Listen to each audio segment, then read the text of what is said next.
Discord and figuring out permissions to get voice on. I do want to get started by kind of outlining why we're having this Discord space in the first place. So yesterday we did launch our bridge launch, which was a ChainPort integration.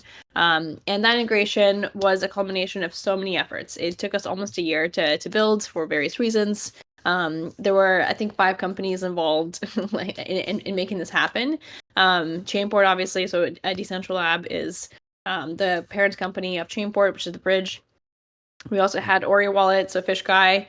The Oreo Wallet experience does make the entire flow much, much better. We were also working with Zondax for the ledger integration, and then obviously IF Labs and the Ironfish Foundation. So it was a combination of so many efforts, and it finally it finally launched. And I don't know how many of you guys have tried it or used it yourself. I've tried it several times yesterday, many times. And I believe the flow is like pretty great. So right now the way we're expanding this integration is we're trying to focus asset by asset, chain by chain. And so the very first one that we're going to have is USDC from base. Oh, Kiki, welcome. Thanks. Oh. Thanks, Alana. Good to be here. Oh, awesome. Okay, cool. Wasn't sure if your audio was working or not. So that's great. But yeah, All good so here. Oh, fantastic. Cool. I was giving like a pretty brief introduction about the ChainPort Ironfish launch that happened yesterday.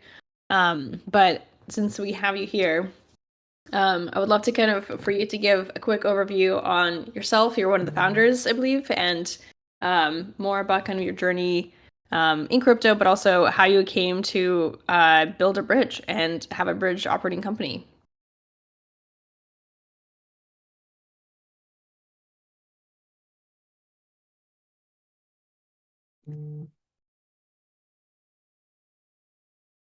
Oh.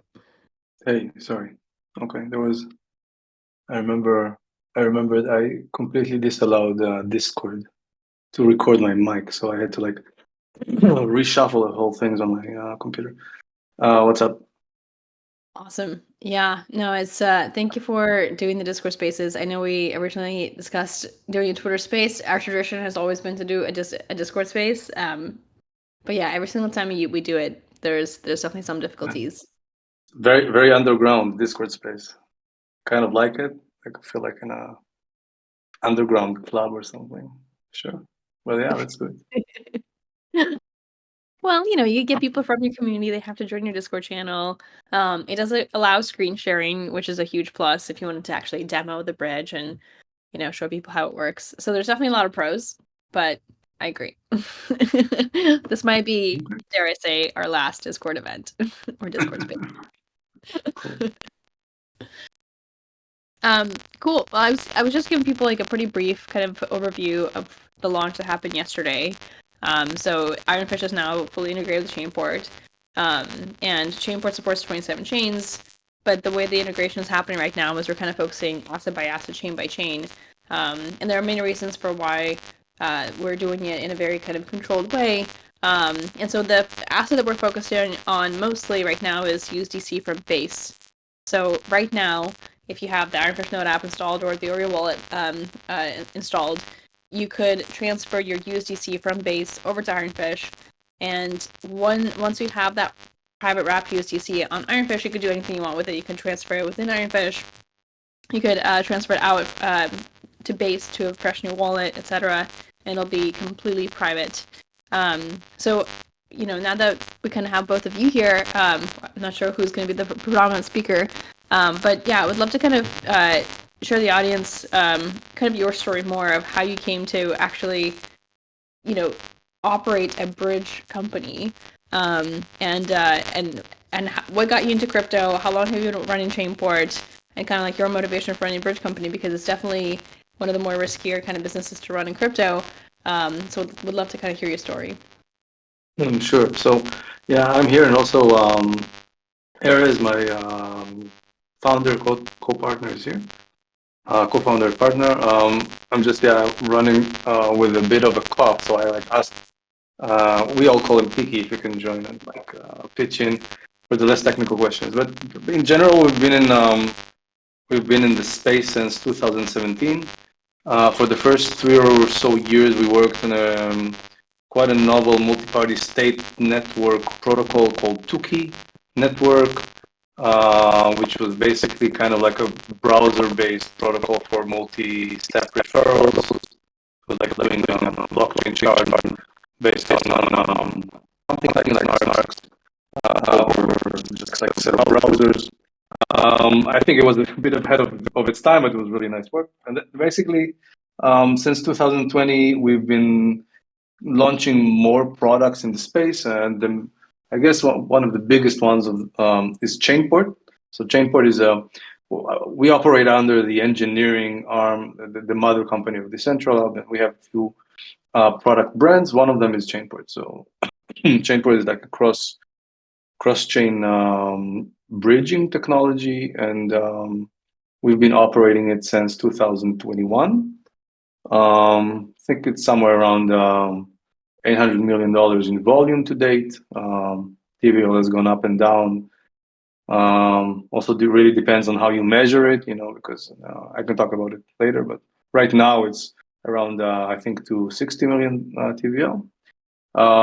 Yeah, and we're proud to have this integration with Ironfish. It's the first privacy-preserving blockchain. So I think it's a very big deal that we've been integrating with.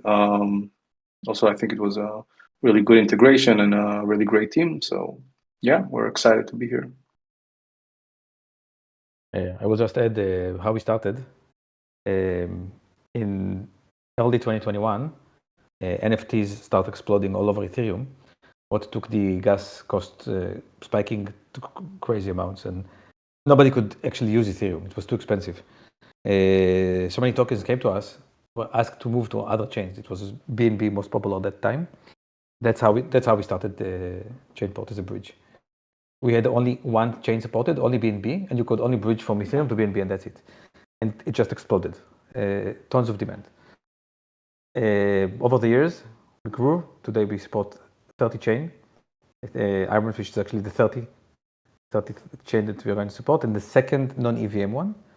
We were also the first and I think the biggest bridge to Cardano, which is the other non-EVM chain that we support these days. Yeah, also, fun fact, like I think right now as we're supporting more and more chains, we're really pushing the envelope in terms of this network. For example, in USDC, when we worked with Circle, they even Circle had a hard time understanding that what it means to have seamlessly interoperable USDCs across multiple chains. Like even in their setup, they weren't really ready for such a smooth operation in terms of being able to bridge the exact same USDC seamlessly across all the chains instead of just kind of going between one chain to another. And if you want to go to a third one, you need to still hop back to some kind of source and then go like some kind of star architecture. Whereas what we're implementing is basically something that will just freely allow you to have a single USDC representation, which is the formal one, on each chain and just freely move between them. So yeah, we're putting it looks like a very, I don't know, maybe simple problem to enable like tokens to be transferred safely between blockchains, but it turns out that it really requires a lot of engineering. And so we've been like working on it for like 3 years, and there's still like a lot to do in the roadmap. So yeah, it's engineering wise, it's an interesting challenge. And to emphasize the biggest, I think, advantage and unique thing about ChainPort, when we started ChainPort, the bridge, we took a very interesting decision that proved to be the smartest decision we made. And we built it in the beginning as a custodian bridge. That means we had only one architecture of lock and mint, and we locked the source tokens on cold vaults. We use for that Fireblocks, GnosiSafe, and other multi-sig Congress wallets.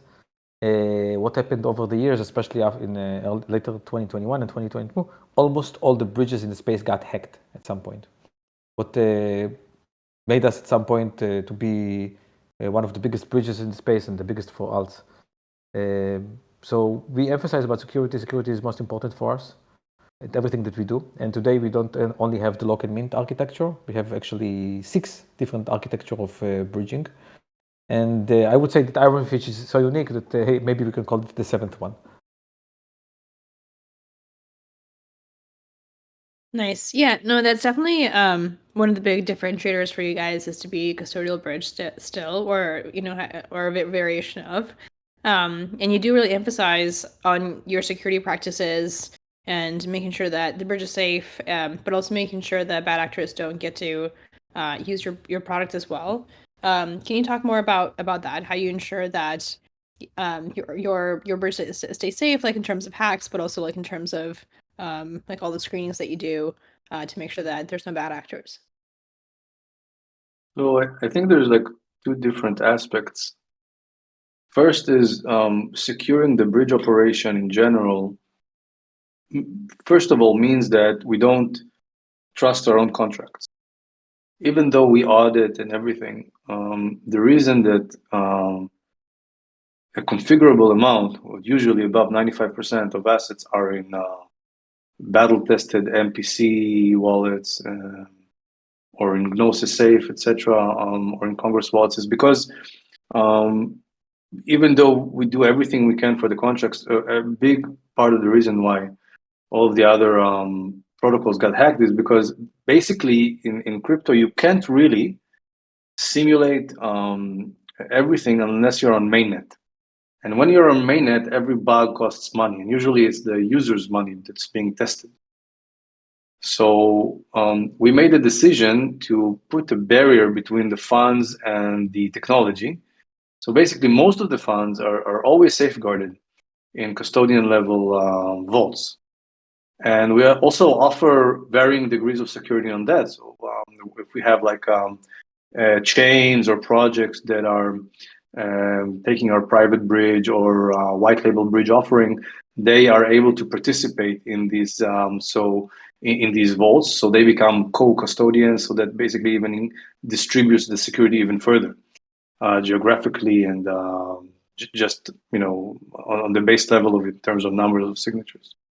And then we have like I could talk like that for like 3 hours, so I'll try to keep it brief. But like we have a lot of security layers, and we're always working to expand them. So for example, we have a one of our main security layers. It's called the bridge monitor, which is basically a mechanism that always checks that there are no more minted tokens than deposited tokens, that the accounting is sane. Right, so because the bridge works in a very simple way that usually someone deposits on one blockchain, and those are supposed to be safeguarded out of circulation, frozen, and then on the other side, tokens are minted, so that the overall circulating supply is remaining constant, right, and in check. So this is a very simple, supposedly simple mechanism to check that the minted supply is no more than the deposited supply. However, checking that in mass for 26 blockchains, each with their own block times on the exact same second for thousands of tokens, like till date, we have over 1,600 tokens that are different token types. I mean, different tokens that are bridged over the bridge. It's an issue, but so this is something that internally we're always upgrading the architecture of. And then basically, whenever there is a discrepancy, this immediately freezes the entire bridge. It freezes the token paths. It can even freeze the tokens themselves, our minted tokens across the entire networks. Now, in order to increase the security of this even further, we're working now on a more decentralized version of the bridge monitor, which will allow, for example, the Ironfish team could run the bridge monitor with freeze permissions on the assets that you keep. So, for example, all the wrapped iron on Ethereum and Base and any other chain you do, or all the assets that come from Ironfish and then go outside to other chains. So you could run the monitor for that.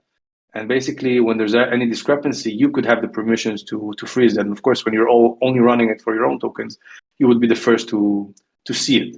Doesn't mean that we won't still run it or others won't. So in the future, it will be like more permissionless with kind of like some kind of game theory to incentivize other players. But basically, the idea is to distribute and decentralize the amount of interested parties that are running the software, and then basically you increase the chances that that any kind of discrepancy is found as soon as possible and freezes the bridge. I can say that our mechanism is so sensitive that we picked up on glitches of RPC. So there were times where the BNB RPC had a sudden glitch.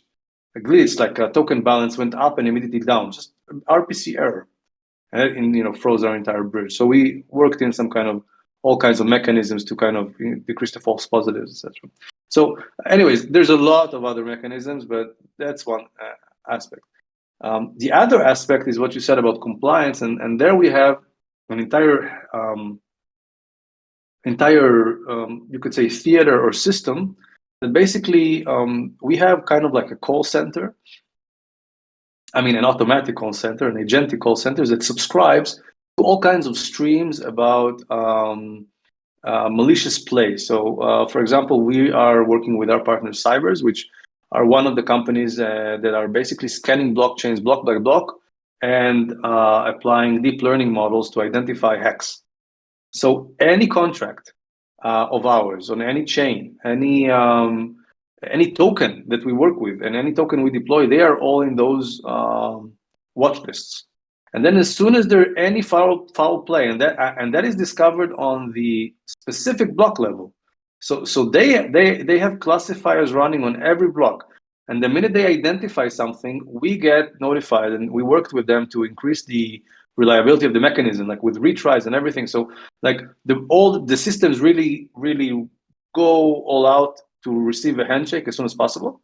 And then basically our internal system relays those messages to the ChainPort. So this is like a decentralized system, and then it relays it to the relative. So like all the ChainPort watch list, those alerts get relayed. And according to those alerts, basically specific tokens are frozen, or the paths in the bridge are frozen, or the entire bridge gets frozen, etc. So so we're really like very, and of course this is open to include more and more providers as we progress. It's also like a financial matter, but I think Cybers are arguably one of the best. I think most of the hacks of the recent year, at least, I think at least like half, they were the first in the industry to discover them.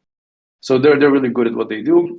We're like their design partners. We're closely together, and of course we're connected to a lot of just sanction lists, etc. So we have mechanisms to make sure that bad actors cannot use funds, and in some cases we can even like make sure that we retrieve those funds if they try to use the bridge.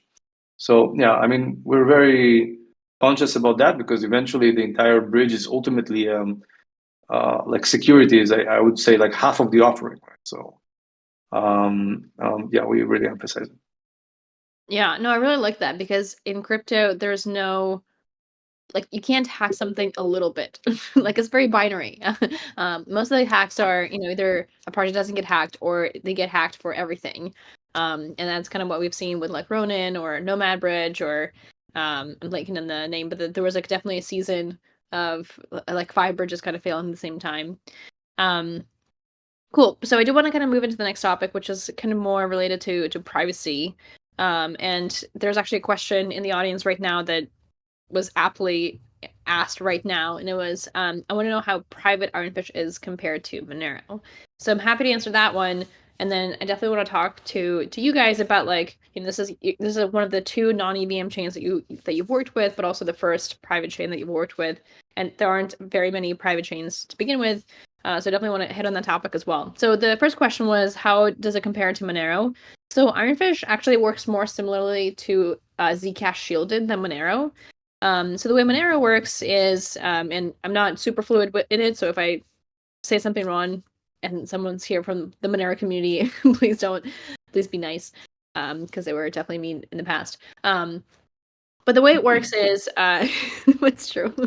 The way it works is they work on confidential signatures, ring signatures and confidential transactions. So the way that works is you're kind of trying to hide the node that you're spending within a transaction with, like, let's say 9 other nodes. So you're kind of saying, like, well, I'm not going to reveal to you who I am. I'm not going to reveal what node I'm spending, but it's one of these 10. And so I always have, like, plausible deniability of whether or not I'm actually using the node that I'm trying to spend. So what that means is, like, Monero is vulnerable to tracing. So for instance, if you are a state actor and you wanted to flood the Monero system with, like, a bunch of notes, that's one way to do it. And this is an attack that the Monero community have been, like, very aware of. If a bad guy does try to use Monero, they get caught very quickly because it is actually, like, very difficult to use Monero in its full private form, and people have, like, definitely been caught before. So the way Zcash works, or the way Ironfish works, is every time you make a transaction and you're trying to spend your note, you're actually using the entire data set. You're saying, like, the note that I'm spending is one note out of the entire set of notes. So if you kind of are familiar with how Bitcoin works on UTXOs. So when you're spending an Ironfish note, it's almost like you're saying, like, I'm spending a UTXO, and I'm not telling you which UTXO it is because it's encrypted, and it can be one of any UTXOs ever created. And that's exactly how Ironfish works. The other kind of big comparison point between, like, Ironfish and Monero is the fact that Monero can support USDC. Monero can support custom assets or bridged assets, and Ironfish clearly can. You can literally take USDC from base today, use ChainPort, and have private USDC on Ironfish and have private stablecoin experience on Ironfish, which is not something you can do on Monero, because not only does Monero not, like, it doesn't support smart contracts, but also doesn't support the concept of having different assets on the entire network. So hopefully that answered your question. I know that was a bit confusing, but hopefully that did. I think one of the bigger differentiators between the two is, of course, that we support custom assets and Monero does not. So a question back to the Decentralab team. Obviously we're one of the 2 non-EVM chains that you worked with, and a privacy chain. So what are the things that excited you to work with Ironfish? Hopefully there are some. And what were some of your concerns, both from a technical perspective and then the non-technical as well? Well, I think that first of all, I mean, after we dealt with Cardano, which is much less orderly, I could say. I mean, dealing with Ironfish actually was a very pleasant surprise because everything was very, very neatly organized. The documentation, the SDKs, the access to the team, and the collaboration. So, like, it was really, I think, really much a better experience than trying to integrate with Cardano, where everything is, like, chaotic. Half of the things don't work half of the time. So there's no one to talk to, and no one's really in charge because it's all kind of like a fuzzy DAO, and so I mean, in that respect, it was really, really, really nice. And I mean, it had its own challenges, of course, but I mean, we're here for the challenges. So I mean, that part was fine. I think that the aspect of supporting like a privacy preserving blockchain was really exciting, and the opportunities are really exciting. And for us, the opportunity to support, and this is why we had we really took the time to actually discuss with the Circle team and kind of get their blessings for this move. But basically, because in other blockchains where we support USDC, we are the only one supporting, and we are conforming to the USDC standard, which means that this can, whenever required, become the official one, even kind of officialized by the USDC team. And so connecting this official USDC network, it's like, I think, the biggest stablecoin, which is by itself the biggest you could say use case of crypto so far, or at least the biggest facilitator of use cases. So connecting this to have private USDC, I think, is a huge deal. And I think there's many more other use cases that maybe are that are just waiting to be implemented and discovered. I think this opens a whole new range of possibilities. But the nice thing is that, unlike, I think, other privacy preserving blockchains, which were very kind of obfuscated and kind of complicated to integrate and kind of collaborate on Ironfish, it's like much much more tangible, and I think that's one of the big advantages. That, it's not just like another obscure blockchain that there's no way in and no way out of. Because usually that was part of the kind of the deal with privacy preserving blockchains. Like it's its own thing. It's a black box. You can't get in. You can't get out. This really greatly limits the things you can do with it, right? Like socially, financially. So yeah, I mean, but anyways, technically wise, it was a good experience. And I think, yeah, I mean, I wish all the other of our integrations would be as easy. I mean, it wasn't easy, but at least it was orderly, So it took us like I guess like 6 to 9 months, right? But the work was nice. So That's awesome. Yeah, I mean, And there's Elena and the great our team. Elena and the team are great to work with. yeah, That's for sure. great team to work with. Aw, thank you guys. That means a lot coming from you. I know you have a very, very high bar, so thank you. Really Yeah. appreciate it. But yeah, no, I mean, I'm definitely very, very excited. I know we're already over time, so thank you for staying a little bit longer. Oh, sorry, there's a question from the audience. Does the bridge only support the base network? That is a great question. So actually, I'm going to hand it over to you guys. To Eitan. Does the bridge? No, we support a lot of networks. It's just a usability choice. So I mean, we're doing as per the Ironfish team, and or any other project, by the way, that comes. Because we're dealing with USDC, right now the Ironfish team wants to focus on bridging from base, but we can open all the other networks. But we found out that focus does mean a lot. So I mean,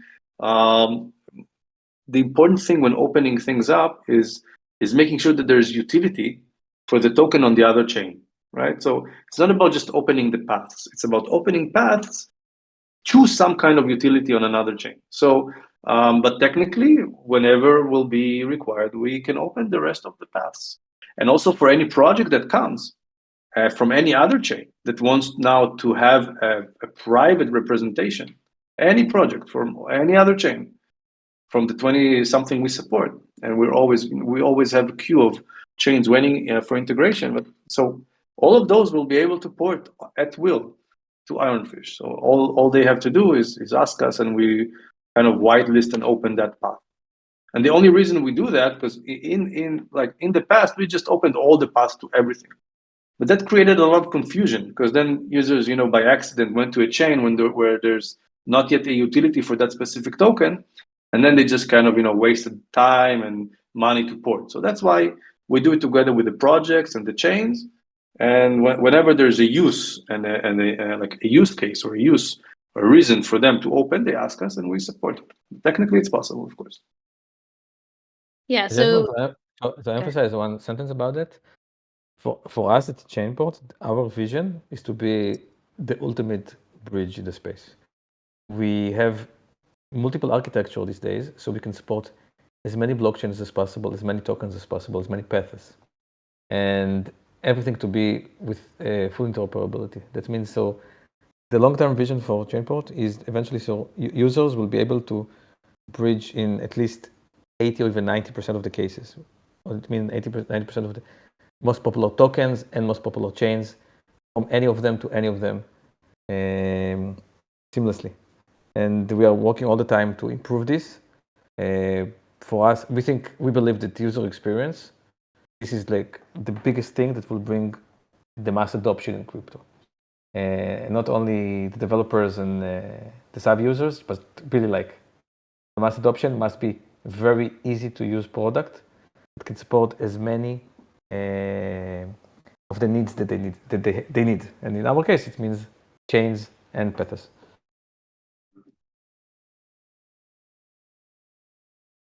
saw a question from the audience come in. Is it possible to list the Ironfish token on major exchanges after EVM bridges are supported? I can't answer the second part of the question. Sorry. So now that we actually have wrapped Iron on EVM chains, we can start doing our own decentralized exchange pools. So, for instance, like Aerodrome, Uniswap, and so on. And that is something that we are actively working on. We didn't have that opportunity before. Like we had to rely on centralized exchanges. And now we don't have to anymore, and that's pretty amazing as well. So we'll we'll start doing that, and you'll definitely see announcements about that as well.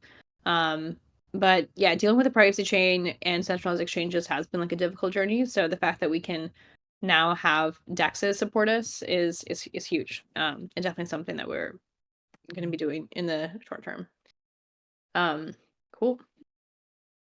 But yeah, I personally am like, so kind of going back on something that has just been said about making sure that the user experience is very focused. Part of the reason why we're really targeting kind of like asset by asset, chain by chain, is to really prove out our thesis. And our biggest thesis so far is that the biggest user or killer use case for crypto is payments. And that stablecoins is a huge driving factor in like non-speculative activity, and that we want to provide an experience where people can do private payments and transact privately, so people can do invoices and payroll and just like peer-to-peer payments that are totally private as well. And so having like USDC from Base as like the first stepping stone makes a ton of sense. It's very like cheap from a gas perspective to actually bridge over. And then you have USDC on Ironfish. By the way, right now, if you use a ChainPort bridge and you bridge over your USDC into Ironfish, you get 100 OR for free in your account. So you can you already have some Iron in your wallet for transaction fees on the Ironfish network. And depending on the congestion, it could be literally up to 100 transactions for free on Ironfish. They can transact with your Iron. And then you can also bridge back as well using your free money that was given to you in your wallet. So the reason why we did that is we want to make sure that the experience is very, very smooth and people can use private USDC without having to buy Iron, and have that be a really fluid experience, and really see like the proposition of like, I can have private money within this network very easily. And I'm like very excited about this. I have tested out the bridge countless of times yesterday. I highly encourage everybody to do the same, because again, you literally get 100 free ore if you do that. But yeah. The way user Yeah. experience, I think that Ironfish wallet is one of the most beautiful one in the space, Aw. and the best to use. Really, one of the most beautiful. So, and I think this is a major factor for eventually bringing users. Yeah, we're very proud of our node app. We do call it a node app because it is actually running a full node. So if you ever use Monero, someone asked the question about Monero or Zcash. If you really wanted to get like a full privacy experience, you need to run a full node, because for every true privacy chain, your wallet has to actually re-index every transaction that's coming in just to even figure out your own balance. Because you can't ask a full node about your balance since that information is private. You have to drive it yourself. And so for us, we really wanted to make sure that the entire experience is smooth. So like, yes, you have to run a full node to get all the privacy benefits, but like when you launch the node app, like you get to, sync from snapshots. So you get to like kind of onboard very quickly within minutes, to your, like to see your balance and to set up a wallet. And then, yeah, obviously we tried to make it really great as well. And if you use the node app, as of yesterday, there is now a bridge tab within the wallet, so you can see things that you can bridge back and forth. You can bridge your Iron to Base. You can bridge USDC from Base to Iron, to Ironfish and back. So yeah, we definitely like really wanted to make sure that user experience is really great. The Node app is also localized, so it is now in 4 languages. So if English is not your native language, you could choose a different language as well. But yeah, we're always looking for feedback. And Skylar, who's our designer, he's not in the audience here, but he's, he very frequently uses the design Discord channel to get feedback. So if there's anything you want to give him feedback on, he's definitely very keen to hear it. Cool. Well, I think we've kind of gotten through pretty much all the questions. Are there any more questions from the audience? Or even from the Ironfish team or the ChainPort team? Jason, if you're typing, you can just go ahead and jump on stage. That'll be faster. Yeah. I feel like it'd be nice to just give a little bit of information about what's next, obviously, for the bridge launch. Etan was saying that, as it makes sense, we'll like unlock they'll kind of unlock more paths. But let's talk about like the Ironfish side from our perspective. So if you have checked out the website, one thing that we focused on with the launch is a wide variety of new products to basically make bridging easy, because we've kind of looked at where are users kind of getting stuck, where do they kind of need a little bit of help understanding how to perform like the bridge process.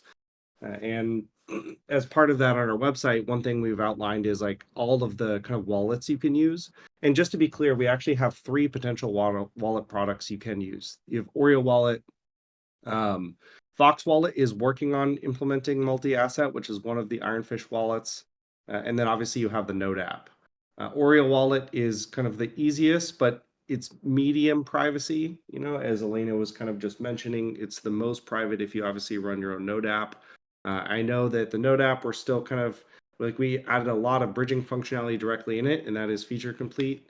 I know Fish Guy isn't here, but he is also working on constant updates to Oreo Wallet, and that'll also improve. And that is a browser extension that allows you to install a browser extension and get an account right now that you can bridge funds into an Ironfish to make it very, very easy. And you're also able to bridge funds out of it using our bridge website. So we're constantly kind of looking at the usability of things and making sure it's as easy as possible. And so we're constantly improving from that perspective. So I just want to give a little update on, like, this isn't obviously end. On ChainPort side, you know, we'll look at adding, or they'll add more kind of paths. On the IF Labs and Ironfish side, we're looking at launching new products to make it easier and improving the existing flows. So thank you.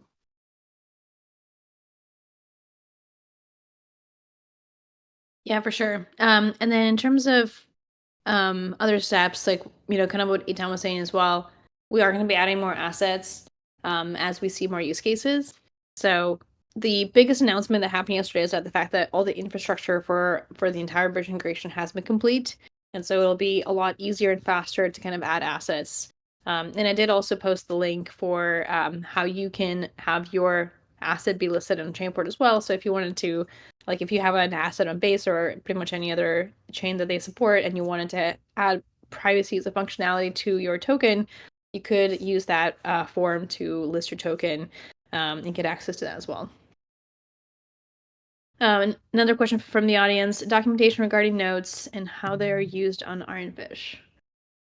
Oh, you mean like the UTXO nodes? So that, I think that is fairly well explained in our white paper, which I will link. But notes are basically like a different way of saying UTXO. If I understood that question correctly. And I'm gonna link it to you right now. I think Jason just linked it. Oh, perfect. Great. Cool. Okay. Well, I also want to emphasize, like, just in like from a usability perspective, I mean, of course, there's like the, you know, there's like the kind of base things like that at least I think everyone that's excited, because I know everyone's in the blockchain space has been excited about, you know, getting all that blockchain can offer, and then imagining what could it be when it's also like fully private. Right, because there is, you know, just like in nature, you know, when there's the seeds growing, they're growing in the darkness of the soil, and when the baby is growing, it's growing in the darkness of the womb. So a lot of genesis types of formations, new things, innovations, they need privacy in order to flourish. A lot of dynamics in like positive dynamics of growth, they need privacy in order to flourish. So giving a space where there can be financial constructs that are private is a huge potential for a lot of different kinds of applications that maybe we can't fully imagine yet, because up to now privacy was a very centralized thing. So when you have decentralized privacy, that's a whole new game. So, and of course, there's all these like, you know, private payrolls, private salaries, you know, like private enterprise transactions that are still kind of composable across organizations, you know, private charitable donations,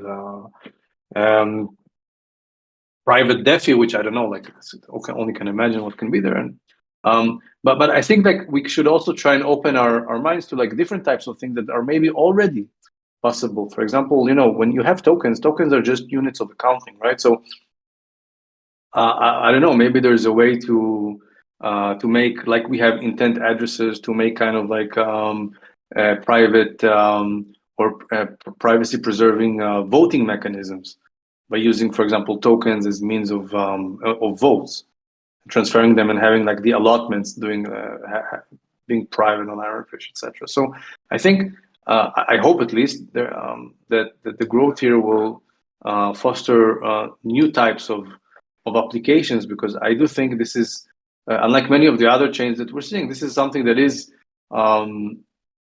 drastically new. Like so, and so yeah, I'm excited to see what people build there. That's awesome. Yeah, thank you so much. That was extremely beautifully said. So definitely appreciate that. But yeah, you're totally right in the voting. Actually, like the first hard fork that we had, and I guess only hard fork so far, has been about changing our hashing algorithm. And the way we put that up for a vote is we actually did create a custom token on Ironfish just for the voting. And so the result of that is you could have fully anonymous voting, right? And totally fully fair anonymous voting. So for instance, if you have 100 community members and everyone gets a vote, you distribute a custom private token to each of those voters, and if they want full privacy, they can even transfer the token to a fresh new wallet and then vote in a way that doesn't even reveal who they are or like what their voting power is. And we were able to kind of put it up for a community vote on which hashing algorithm we want to use. So amazing. for sure, Amazing. And I think this is like I think one of the biggest, because like the holy grail of blockchain technology, at least in my view, is GovTech, GovOS, etc. So like social informatics, and I think one of the biggest hurdles there is to have privacy preserving, cryptographically sane, verifiable, mass scale voting technology. And like when you look at other resilient formations in nature, like bacteria, the reason that they're the most adaptable organisms that we know, and they have a blockchain like decentralized technology called quorum sensing, which allows them to do mass scale real time votes. So I think like voting by itself and privacy is required for voting is a huge thing, and really huge thing by itself. So yeah, I mean, I think there's a lot of potential, and I'm really hopeful that we're going to see some inspiring apps coming out of this. Yeah, for sure. Cool. Well, that is a great note to end on. So, unless Kiki, do you have anything more to add? Yeah, just my thought. I think that this integration and opening up Ironfish for more chains is actually huge, because eventually you cannot be in the silo. You need to open up blockchains to be able to communicate with each other and transfer assets. And from our experience, what we saw that this is really does good in the short and the long run for chains. It opens up for bridging. So I'm pretty sure this will do very good also for Ironfish, for the usage, the user base, and also the token price, hopefully. And we have in our ecosystem more than 200 tokens that bridging exclusivity with us, with ChainPort. So now we are informing everybody, all the tokens, about the new integration of Ironfish, and I'm pretty sure that in upcoming months we will see some of them looking to explore working with Ironfish.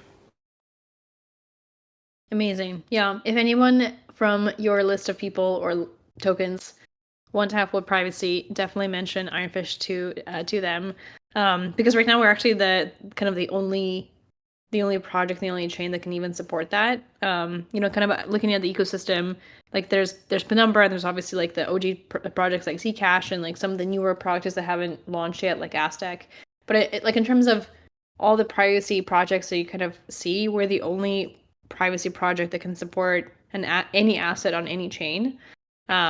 So yes, definitely mention it to any kind of token issuer that's interested in privacy, because we're kind of like the only the only project that's available to do that.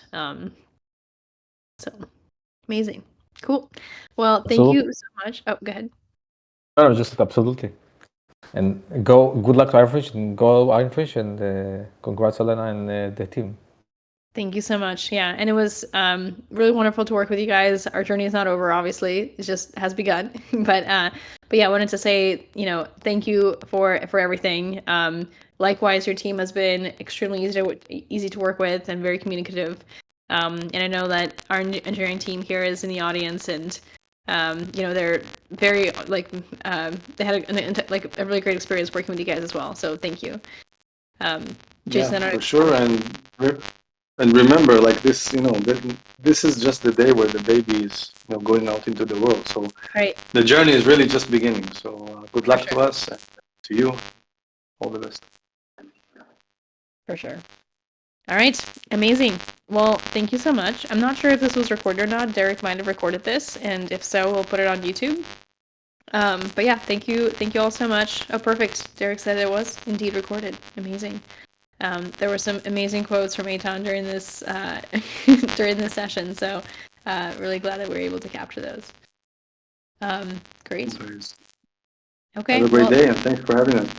Yeah, thank you so much for joining. I know it's late for you guys, so really appreciate it. Thank you. Okay. Perfect. All right. Goodbye, everyone. Thank you. Bye, guys. Good day.